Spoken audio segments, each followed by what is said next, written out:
ये जो टर्म है रीजन या क्षेत्र, ये किसको शो करती है? ठीक है, ये किसी टेरिटोरियल रीजन को, मतलब बाउंड्री, सीमा क्षेत्र को प्रदर्शित करता है ना। ये जो टर्म है रीजन या क्षेत्र, ये किसकी तरफ इशारा करता है कि कोई एक सीमा है, कोई एक एरिया है ना। टेरिटरी इज डिफाइंड है इसमें। क्या डिफाइंड है? टेरिटरी पहले से। अब ये जो टॉपिक है क्षेत्रवाद, मान लीजिए कि ये इसको अलग से अगर हम पढ़ रहे हैं तो कोई ना कोई इसके बारे में कुछ इंपॉर्टेंट फैक्टर्स होंगे, या इसका सोसाइटी पे, पॉलिटी पे, इकोनॉमी पे कुछ इम्पैक्ट क्रिएट होता होगा, है ना। कुछ इसके पीछे कुछ इंपॉर्टेंट एस्पेक्ट्स होंगे। उन सबको समझने के लिए सबसे पहले ये समझना ज़रूरी है कि किसी भी भूभाग की या किसी भी सीमा क्षेत्र का अलग से अगर पहचान बन रही है, किसी भी भूभाग की अगर अलग से पहचान बन रही है, तो उस पहचान का कोई ना कोई आधार रहा होगा, है ना। किसी बेसिस पे, किसी आधार के हिसाब से ही तो हमने उसे एक अलग क्षेत्र कह दिया। नहीं समझे? जैसे मान लीजिए हम ये एक भारत का नक्शा बनाइए, पहले समझ में आएगा अभी आपको।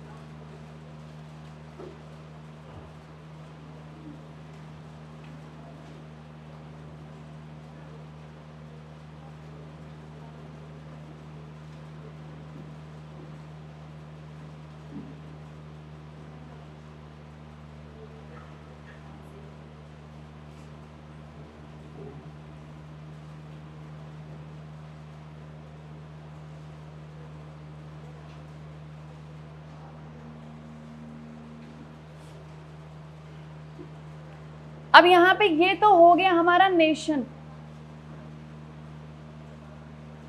हमारा राष्ट्र, हमारा देश। और अब इसी देश को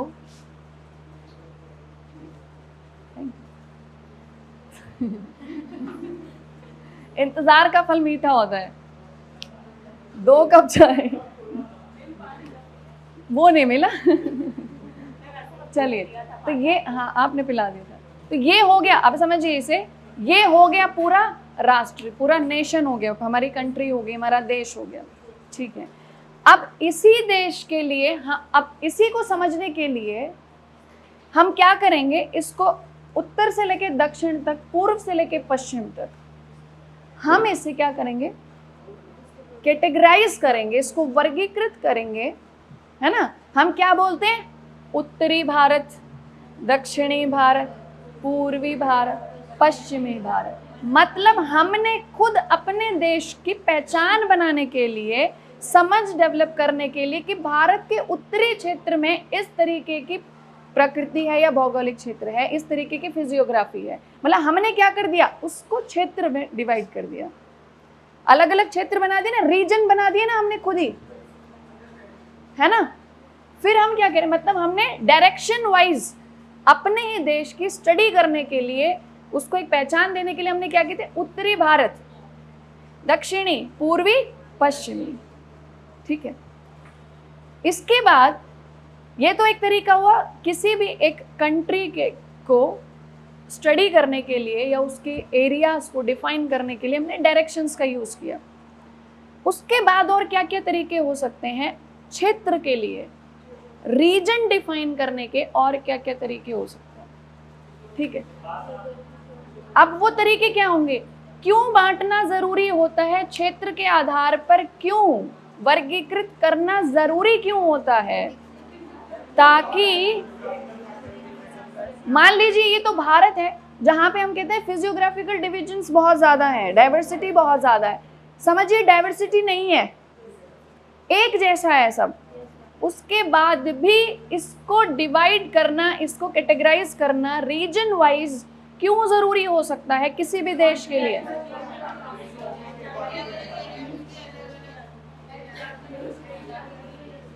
फॉर एडमिनिस्ट्रेशन की जो प्रशासन है उसको लागू करने के लिए उसको क्षेत्रों में बांटना जरूरी है ना, ताकि जो भी नियम बने, जो भी पॉलिसीज बनती हैं, उनको प्रत्येक व्यक्ति के पास, प्रत्येक नागरिक के पास पहुंचाया जा सके। इसलिए हम इसको क्या करते हैं, अपनी पूरी टेरिटरी को, अपने देश को एडमिनिस्ट्रेटिव पर्पज से हम क्या करते हैं, क्षेत्रों में विभाजित कर लेते हैं। ठीक है, तो पहला विभाजन हमने किस आधार पर किया कि अपने देश को समझने के लिए, ये जानने के लिए कि उत्तरी तरफ भारत ऐसा है, दक्षिणी भारत, पूर्वी पश्चिमी, मतलब दिशाओं के आधार पर हमने डिसाइड कर लिया। दूसरा, हमने एडमिनिस्ट्रेटिव पर्पस, ठीक, और यही कोर पर्पस होता है, ये भी ध्यान रखना, यही कोर होता है, सबसे मुख्य यही होता है। ठीक, अब जब बात आती है एडमिनिस्ट्रेटिव पर्पस से देश को डिवाइड करना, रीजन वाइज देश का विभाजन करने की, तो सोचते हैं कि क्या आधार क्या होना चाहिए। ये अपने आप में एक आधार है ना। अब जब बोलेंगे कि रीजन वाइज, मतलब अब हम एडमिनिस्ट्रेटिव पर्पस के लिए रीजन्स डिवाइड कर लेते हैं, रीजन वाइज अपनी पूरी कंट्री को कैटेगराइज कर लेते हैं, तो उसके लिए भी आधार चाहिए होगा, उसके लिए भी कुछ बेसिस होने चाहिए। तो उन्होंने कहा एक काम करते हैं, यहाँ एक जैसे भाषा वाले लोग दिखाई दे रहे हैं,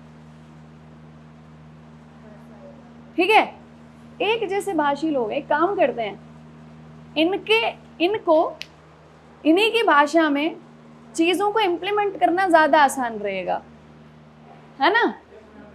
तो एक काम करते हैं, ये जो रीजन डिफाइन करेंगे हम किस आधार पर कर देते हैं, लैंग्वेज के बेसिस पे कर दें। मतलब एडमिनिस्ट्रेशन के लिए भी हम जब डिवीजन करते हैं तो हम क्या करते हैं, किस किस को बेस बना सकते हैं, लैंग्वेज को, भाषा को। मान लीजिए हम ये कहें कि ये जो है 7 सिस्टर्स जिनको बोलते हैं, है ना, north eastern states of India, उत्तर पूर्वी राज्य, भारत के उत्तर पूर्वी राज्य। अब ये जो एरियाज है ट्राइबल रीजन्स है ना, इनकी अपनी संस्कृति है, अपनी परंपराएं हैं। तो हम क्या करें, हम ये कहें कि काम करते हैं, अगर हमें रीजन डिफाइन करना तो काम करते हैं कल्चरल बेसिस पे, ठीक है, सांस्कृतिक आधार पर हम इसको एक अलग क्षेत्र बना देते हैं, है ना। मतलब भाषा भी एक आधार हो सकता है, संस्कृति भी आधार हो सकता है क्षेत्र बनाने के लिए, समझ गए। अब एक जैसे भाषी लोग होंगे तो उनकी संस्कृति भी एक जैसी होगी, ठीक है। और अब यही रीजन था, यही था कि आजादी से पहले भारत रीजन वाइज बटा हुआ था, ठीक है, रीजन वाइज। और ये जो अलग अलग क्षेत्र थे ना, ये अलग अलग रियासतों में हुआ करती थी, अलग अलग रियासतें होती थी, अलग अलग रूलर्स, छोटे छोटे स्टेट्स, है ना। And these states were ruled by the king and queens। अब जब वो रूल करते थे तो उनके लिए उनका देश, उनकी भूमि, मतलब उनका क्षेत्र, ठीक है। अगर हम आजादी से पहले की बात करें, जब राजे रजवाड़े हुआ करते थे तो किसी भी राजा के लिए या किसी भी प्रजा के लिए उनका जो क्षेत्र था वो उनका देश था। पूरे देश की दृष्टि से, पूरे भारत की दृष्टि से हम कहेंगे ये तो क्षेत्र है, ये पूरा देश थोड़ी है, क्या है, ये क्षेत्र है। लेकिन उस क्षेत्र में रहने वाले लोगों के लिए उस समय पर वही क्षेत्र क्या था, उनका देश हुआ करता था। और उनके लिए देशभक्ति का मतलब होता था अपने क्षेत्र, अपनी सीमा की रक्षा करना, ठीक है। तो शुरुआत से अगर हम भारत को देखें तो शुरुआत से ही भारत बहुत सारे क्षेत्रों में बटा हुआ था, ठीक है। ऐतिहासिक दृष्टि से भी देखें, from historical point of view, India was divided in various regions, right. Politically, किस आधार पर, पॉलिटिकली, क्योंकि बहुत सारे राजा थे, अलग अलग राज्य थे, छोटे छोटे बहुत सारे स्टेट्स थे, कुछ स्टेट्स थोड़े बड़े हुए, एम्पायर जिनको कहा गया, ठीक है। और कभी कभी ऐसी भी परिस्थितियां बनी कि पूरा का पूरा देश, पूरा का पूरा हिंदुस्तान, पूरा का पूरा भारत किसी एक ही शक्ति के अधीन भी आया, है ना। तो वो क्या हुआ, राज्य से जब साम्राज्य बने तब ये भी समझ में आया कि भले ही विविधताएं कितनी भी हो, लेकिन राजनीतिक शक्ति अगर एक होगी तो भी अखंडता, एकता बनाई रखी जा सकती है, ठीक है। और एकता बनाए रखने के लिए उनके दिमाग में यह है कि एकता तो हो जाएगी, राजनीतिक शक्ति तो एक लागू हो जाएगी, लेकिन कितने समय तक लागू रहेगी ये इस बात पर निर्भर करता है कि जो अलग अलग क्षेत्र हैं, जिनकी अलग अलग पहचान है, उनमें से किसी का नुकसान नहीं हो, सबके सब संतुष्ट रहें, सेटिस्फाई रहें, है ना। तो ये शुरुआत से ही हमारा जो पूरा देश है वो क्षेत्र के आधार पर बटा हुआ था, और जब जब साम्राज्य बने तो उन्होंने सभी क्षेत्रों का ख्याल रखा, उसी हिसाब से पॉलिसीज बनाई गई ताकि अलग अलग क्षेत्रों में अलग अलग पॉलिसीज लागू होंगी, कॉन्फ्लिक्ट नहीं होगा, जिन पॉलिसीज को सब पे लागू किया जा सकता है वो सब पे लागू हो, है ना। और जहां जिस पॉलिसी को लागू करने से किसी क्षेत्र में विवाद हो सकता है, कुछ डिस्प्यूट हो सकता है, कॉन्फ्लिक्ट हो सकता है, तो वहां उसको अवॉइड कर दिया जाए, तभी चल सकता है। और यही रीजन है कि अखंड साम्राज्य भी बहुत कम बने। जैसे कोई बड़ी शक्ति आई, उसने अखंड साम्राज्य बनाया, उसके जाने के बाद साम्राज्य टूटा, छोटे छोटे फिर स्टेट बन गए, फिर वापस क्षेत्रवाद पे आ गए, फिर क्षेत्रों में आ गए। मतलब ये जो क्षेत्र शब्द है ना, क्षेत्रवाद जो है, रीजनलिज्म जो है, ये अपने आप में बहुत इन्फ्लुएंशियल रहा है। ये आप समझ रहे हो कि जब कोई ताकतवर सम्राट होगा जिसने क्षेत्रीय विविधताओं के होते हुए भी राजनीतिक शक्ति लागू कर दी तो कर दी, जैसे ही वो गया और थोड़ी सी सेंट्रल पावर थोड़ी वीक हुई, वैसे ही वो क्षेत्रीय विविधताएं है ना, वो अपना इन्फ्लुएंस क्रिएट करेंगी और तुरंत इंडिपेंडेंट होके वापस अपने रीजनलिज्म में सेट हो जाएंगी। और यही रीजन है कि साम्राज्य बने, जब वो टूटे तो बहुत सारे राज्य बने, फिर कोई एक महान सम्राट आया, उसने फिर सबको एक कर दिया, जब वो गया तो फिर टूट के राज्य बन गए। क्यों बार बार ऐसा हुआ? ये तब बार बार होता है जब क्षेत्रवाद बहुत ज्यादा प्रभावी होता है, जब रीजनलिज्म बहुत ज्यादा इन्फ्लुएंशियल होता। और इंडिया तो इसलिए खास है क्योंकि यहाँ पे रीजनलिज्म के आधार बहुत सारे हैं, यहाँ की फिजियोग्राफिक डिवीजन इतनी स्ट्रांग है, इतनी डाइवर्स है कि चाहकर भी इनको एक नहीं किया जा सकता, मतलब नहीं मर्ज कर सकते। क्षेत्र अपना प्रभाव रखेगा ही रखेगा। हम नॉर्थ इंडिया को, सेंट्रल इंडिया को एक साथ मर्ज करके एक जैसा एडमिनिस्ट्रेशन लागू नहीं कर सकते, क्योंकि नॉर्थ इंडिया का वेदर अलग है, क्लाइमेट अलग है, वहां की इकोनॉमिक कंडीशन अलग है, तो बिल्कुल एक जैसा रूल उनके ऊपर इंप्लीमेंट नहीं किया जा सकता। तो देश रहेगा, नेशनैलिटी होगी, नेशनैलिटी विद रीजनलिज्म, समझ रहे हो? राष्ट्रवाद होगा, राष्ट्रवाद के साथ क्षेत्र भी होगा। ये भारत की खास बात है, को एग्जिस्टेंस होगा दोनों का। समझ में आया? हाँ,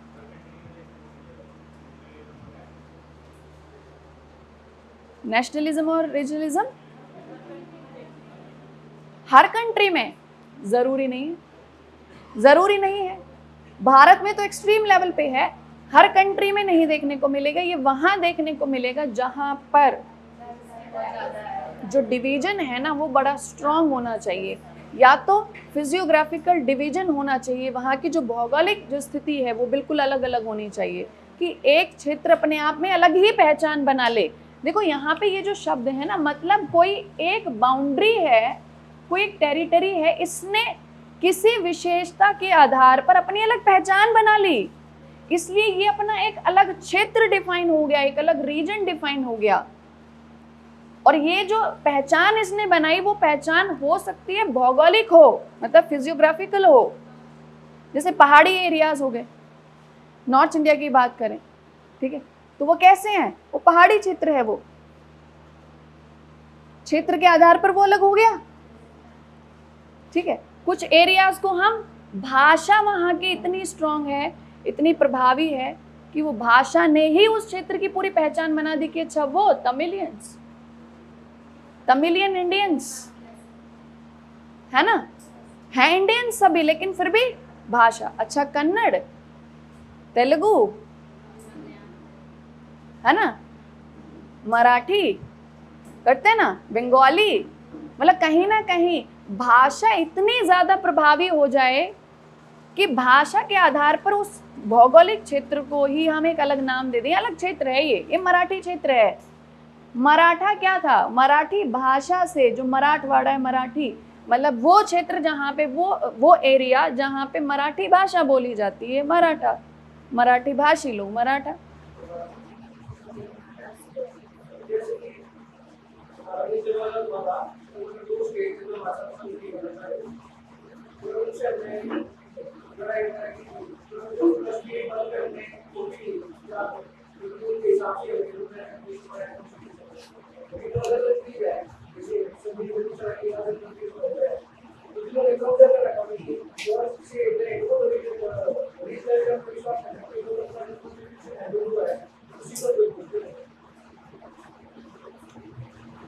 आप ये कहना चाह रहे हो कि अगर डिविजन्स हैं किसी दूसरे कंट्री में, है ना, तो पहली बात तो उस डिवीजन के पीछे रीजन कुछ और होगा, ठीक है, और उसके बाद अगर उनको मतलब बाउंड करके रखा हुआ है ना,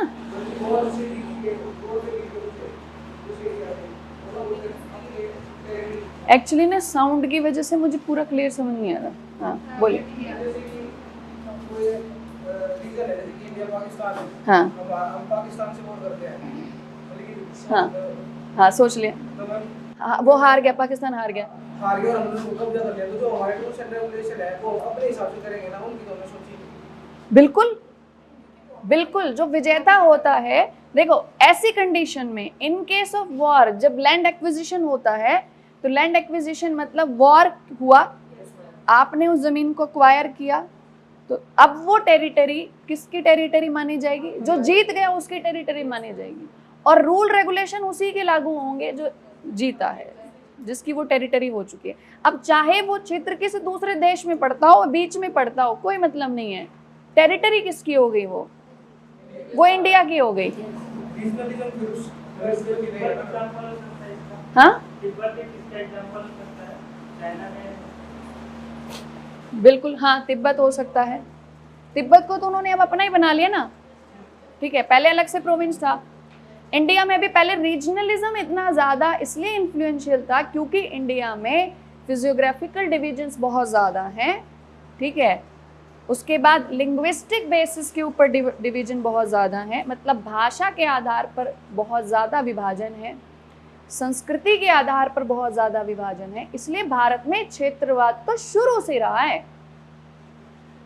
हमने इसको पूरा एक देश, हमने कब माना इसको, कैसे कैसे, जब हमने इतिहास देखा, जब हमने मौर्य साम्राज्य के बारे में पढ़ा, हमने कहा कि एक मौर्य साम्राज्य भारत का प्राचीनतम साम्राज्य था, जिसने इतनी क्षेत्र विविधता होने के बावजूद भी पूरे के पूरी टेरिटरी को, पूरे क्षेत्र को एक राजनीतिक शक्ति के अधीन कर लिया और चलाया बखूबी। इसका मतलब क्या कि भले ही क्षेत्रवाद हो लेकिन फिर भी अखंड राज्य बन सकता है ना। तो वो हमें कैसे पता चला, वो हमने इतिहास को देखा, तब हमें समझ में आया। इसलिए आज हम वही कर रहे हैं कि जब पहले हो सकता है तो वो आज भी हो सकता है। आज भी क्षेत्र विविधताएं कितनी भी हो, लेकिन हम सब क्या हो सकते हैं, यूनियन की तरह काम कर सकते हैं, है ना, यूनियन अभी इंडिया है ना। चलो और सोचो, और इंडिया के रीजनलिज्म के बेसिस लिखो, 4-5 पॉइंट्स लिखो, भारत में क्षेत्रवाद के क्या क्या आधार हैं वो लिखिए फटाफट।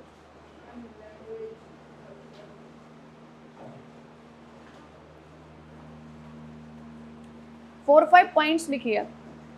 पीछे तक मेरी आवाज सुनाई दे रही है?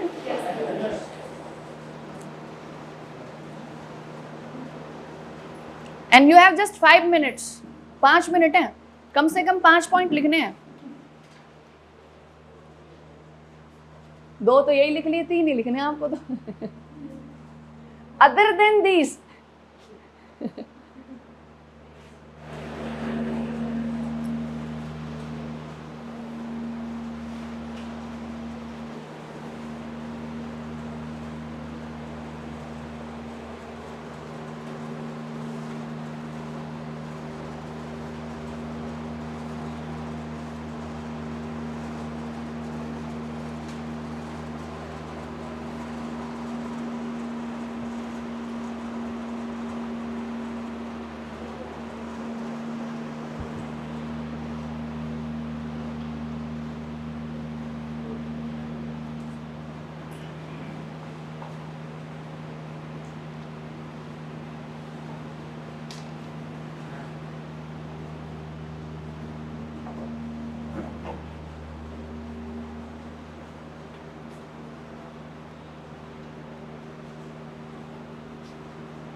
और लिखो, अगर एक दो पॉइंट और लिख सकते हो तो।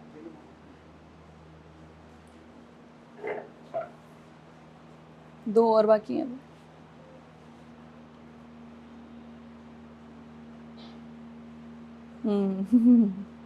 तीन यहाँ से पढ़ लो, दो यहाँ से पढ़ लो, है ना? वाह।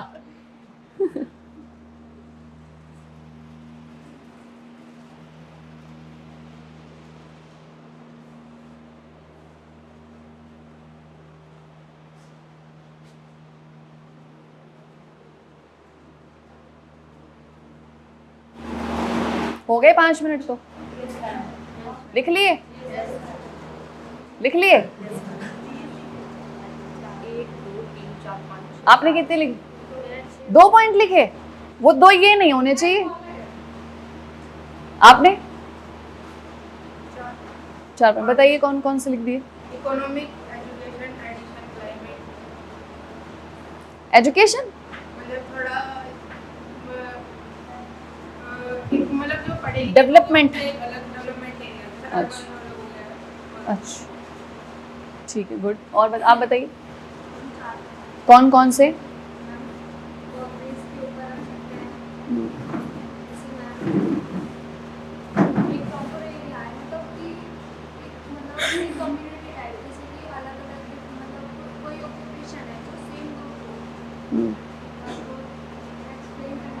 करो, कोई ट्राई करो।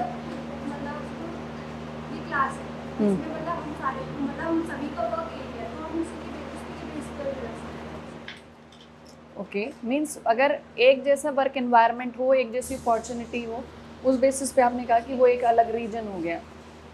ठीक है, इसका एग्जाम्पल दीजिए। एग्जाम्पल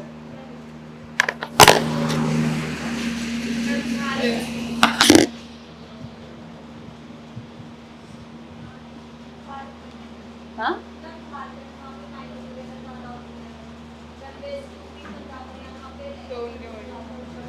ओके, जो वर्क बेसिस आपने कहा उसका एक एग्जांपल दीजिए मुझे।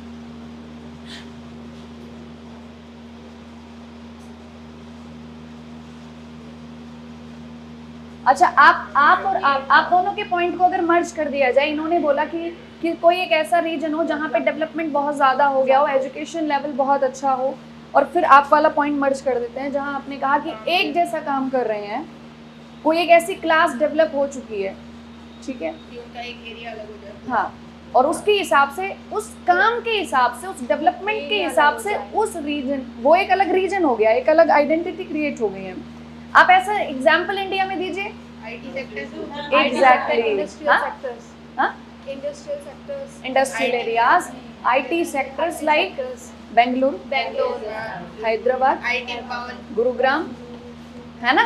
मतलब ये क्या है कि डेवलपमेंट के बेसिस पे, ये है ना, रीजन अलग, वर्क एनवायरनमेंट के बेसिस पे उसको भी एक अलग रीजन डिफाइन कर दिया, region within the reason.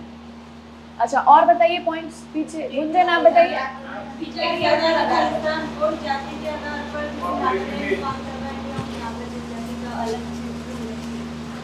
विचार के आधार पर खालिस्तान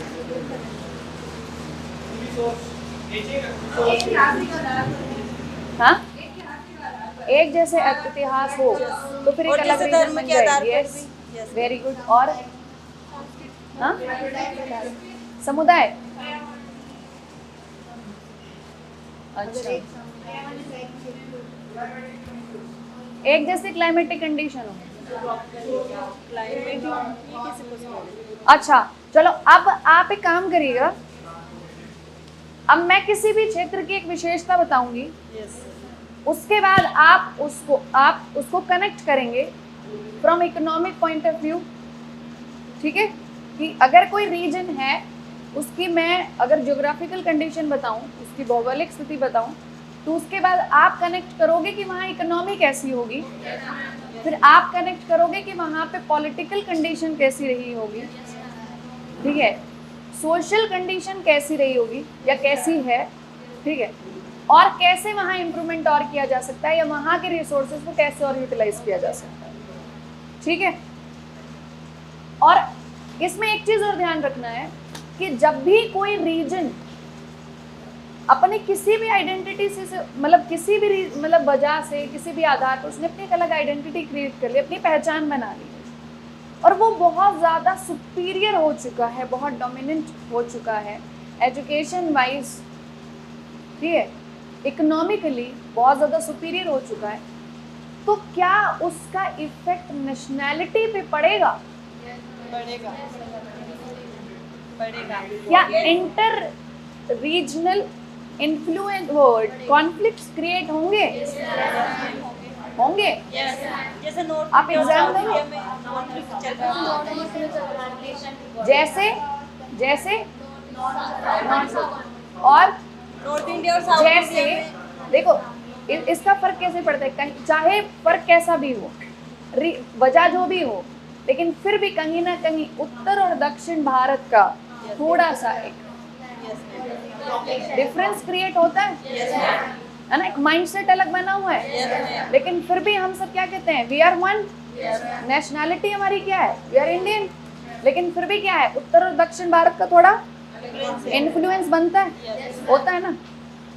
ये प्रॉब्लम्स हैं हमारे देश में, और ये अच्छाई भी हम कह सकते हैं कि इतनी प्रॉब्लम होने के बाद भी साथ में कोएग्जिस्टेंस है ना। ये सच है कि नॉर्थ ईस्टर्न स्टेट से जब कोई भी बच्चा इंडिया यहाँ पढ़ने आता है, नॉर्थ इंडिया पढ़ने के लिए आता है, ठीक है, तो कहीं ना कहीं उनको एक अलग ही रखा जाता है, उनकी अलग ही पहचान रहती है, वो खुद भी अपने आप को औरों से अलग ही अलग रखते हैं, और जो बाकी लोग हैं वो भी उनके साथ मर्ज होना नहीं चाहते। कल्चरल डिफरेंस कह लो, लिंग्विस्टिक डिफरेंसेस कह लो, ठीक है, रीजनल इन्फ्लुएंस कह लो, रहते आते दोनों एक जगह है। मान लीजिए नॉर्थ इंडिया से एक बच्चा आया, सेंट्रल इंडिया से एक बच्चा आया, एक नॉर्थ ईस्टर्न स्टेट से एक बच्चा आया, आके दिल्ली में, नोएडा में, यहाँ गुरुकुल में यहाँ पढ़ रहे हैं, ठीक है, अपने आप वो विश्वास नहीं होता है उनको, अगर आप उनको कुछ आपस में भी अगर वो आपको कुछ बोलेंगे, आप उनको कुछ बोलोगे, तो विश्वास करने में बहुत ज़्यादा टाइम लगता है। क्यों? क्योंकि आपके माइंड में उनके रीजन के अकॉर्डिंग, उनके क्षेत्र के अकॉर्डिंग एक अलग पहचान बन जाती है, तो विश्वास करने में बहुत ज़्यादा टाइम लगता है, ठीक है। तो चलो मैं आपको यहाँ पे थोड़ा सा, आपका ब्रेनस्टॉर्मिंग सेशन है, मैं यहाँ पे पॉइंट आउट करूँगी रीजन, वहाँ की फिजियोग्राफिकल लोकेशन मतलब कंडीशन भी आप बताओगे, ठीक है।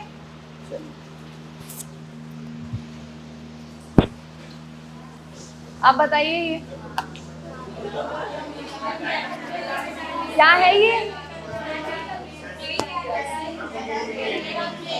गंगेटिक प्लेन्स, गंगा का मैदान है ये, मैंने नहीं कहा, आपने कहा है, ठीक है। अच्छा, आपने कहा गंगा का मैदान है, अब बताइए गंगा का मैदान, अब प्राकृतिक वहां की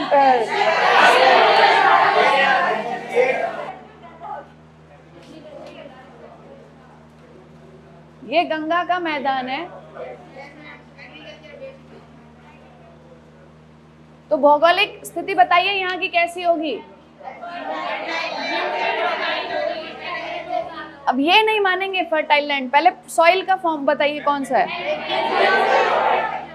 एलुवियल सॉइल, जलोढ़ मृदा,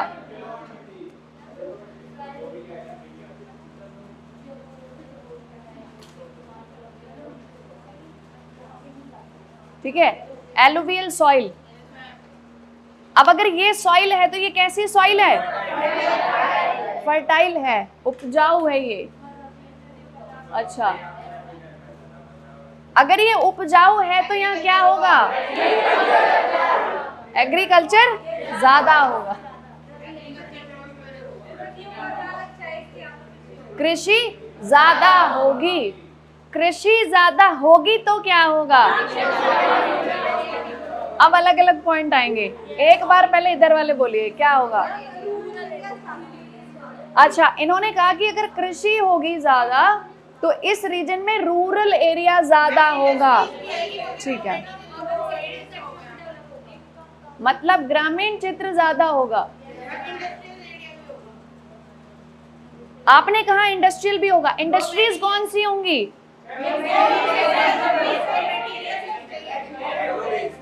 एग्रो बेस्ड इंडस्ट्रीज होंगी, है ना? कौन सी इंडस्ट्रीज होंगी? Agro based. एग्जाम्पल बताइए।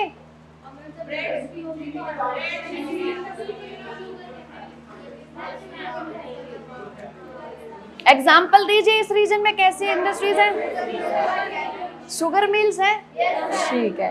मतलब यहाँ पे मेजॉरिटी रूरल एरिया होगा और थोड़ा बहुत अर्बन एरिया भी होगा, ठीक है।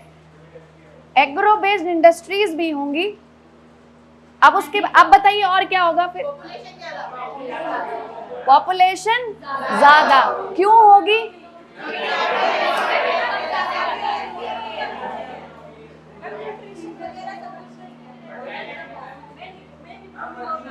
क्योंकि ये जो रीजन है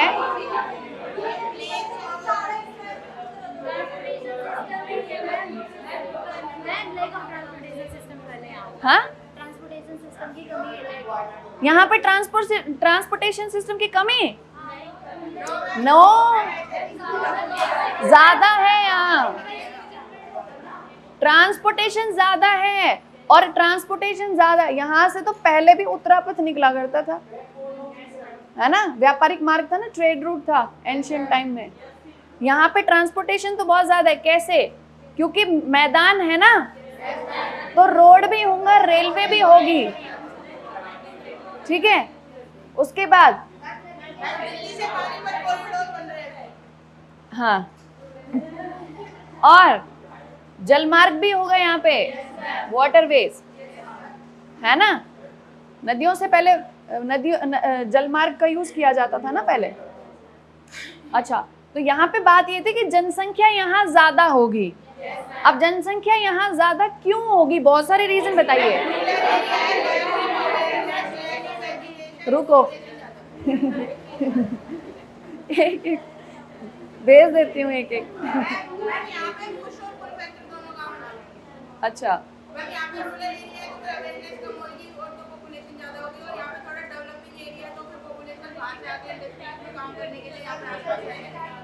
बाहर से तो आएंगे, बाहर से तो तब आएंगे, यहीं वालों को मतलब पूर्ति नहीं हो पाती, यहीं वाले बाहर आते हैं।